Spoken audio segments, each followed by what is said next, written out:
Welcome to the second ESL video tutorial for the Seroptimist International Program Focus Report System.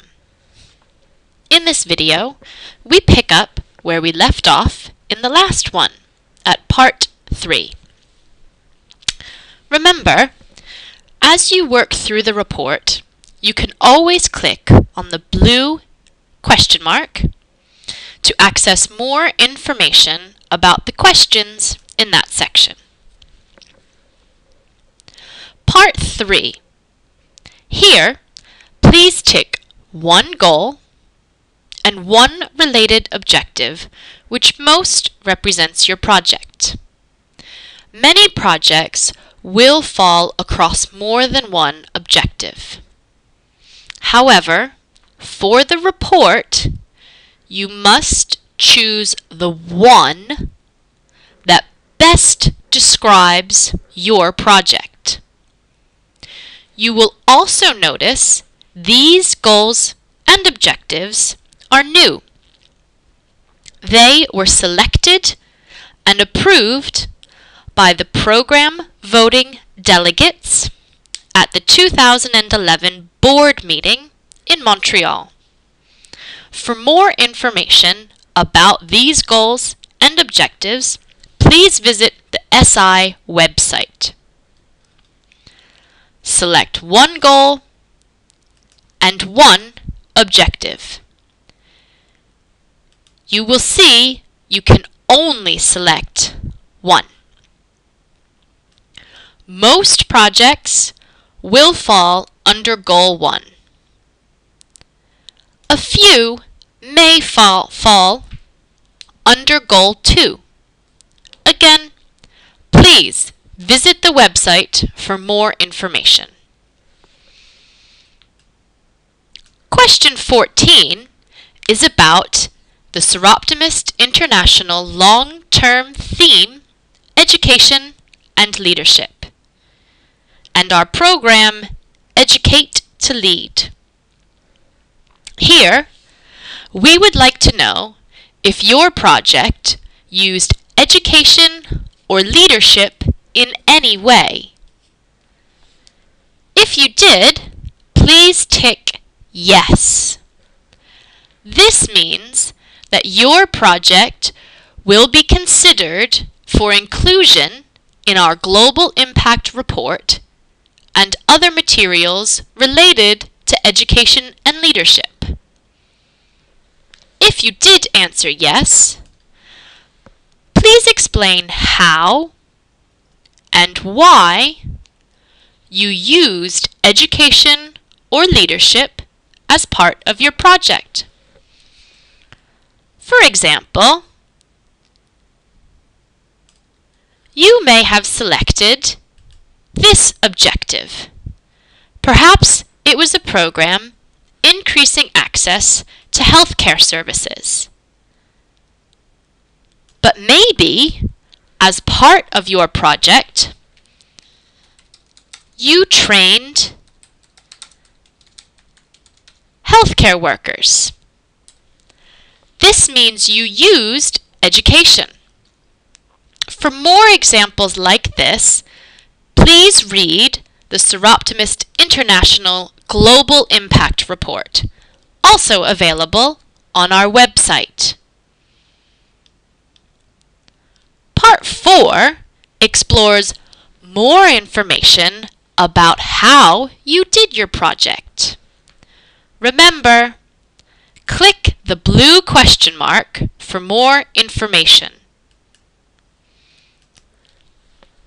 Question 16 asks, why did you do this project?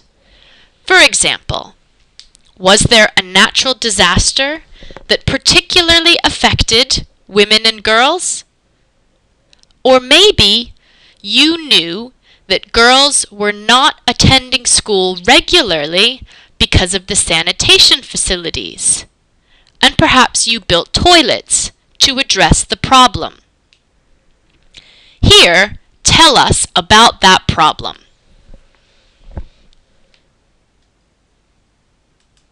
The next question asks about your activities. This means, what did you actually do to carry out this project? This could be very specific, or it could be quite general. Whatever fits with your project.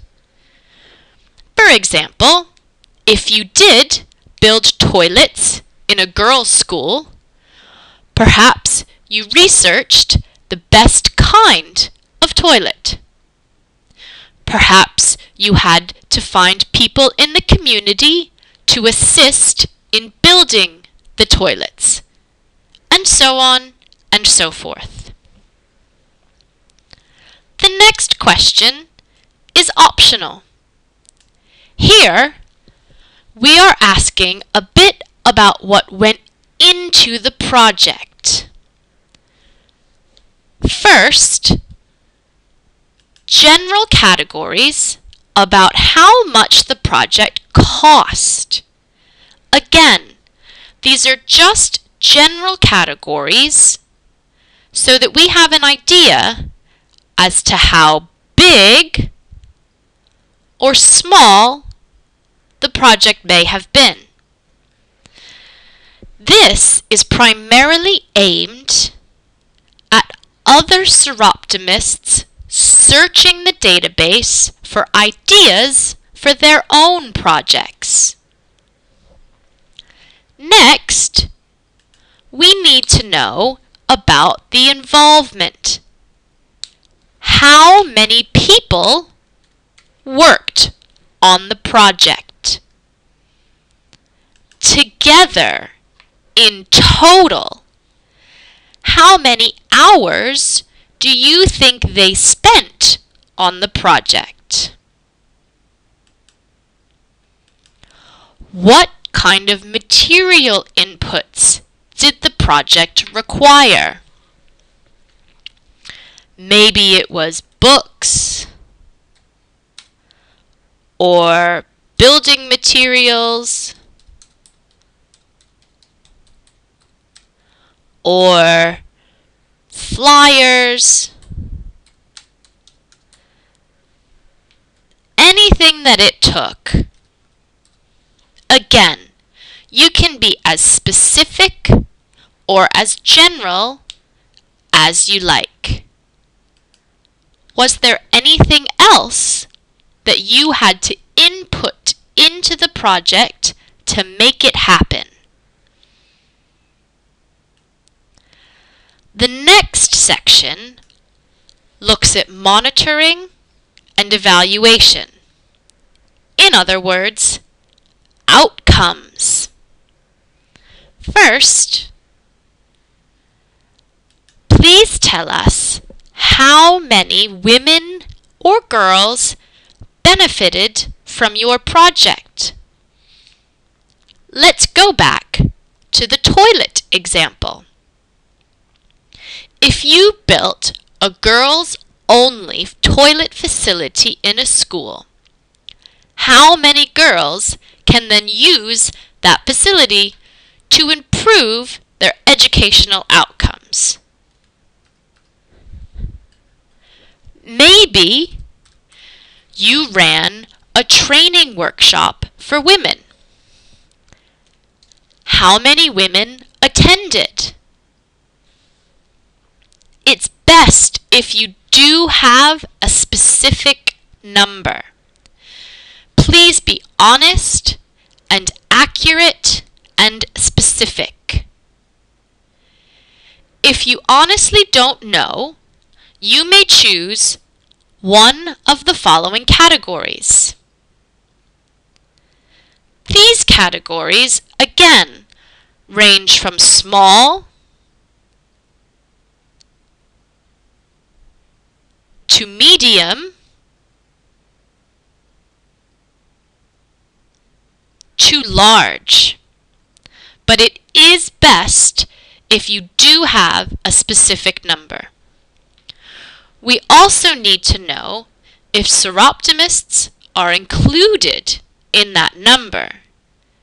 For example, if you had a film screening or perhaps an awareness-raising event or a fundraiser, you may include seroptimists in the number of women who benefited from the project. Just tell us if they are included or not. Next, please tell us how much money directly benefited women and girls in your project. Some projects may not have any. It could have just been hands-on service. Other projects may have focused more on fundraising. Again, please be as accurate and honest as possible. Next, did you achieve what you set out to do? You can answer yes, no, partly, I don't know, or not applicable. Again, please be honest here. It is just as important that we know about the projects that worked as about the projects that maybe did not work. That is how we learn. If your project did not achieve what you set out to do, please do tell us why. Think about what could have gone wrong and explain it in this box. And the last question in part 5, would you do this project again? If so, what would you change and why? And that concludes this second in the series of tutorials. Our next tutorial will look at the final sections and the process for saving and submitting your report. See you then!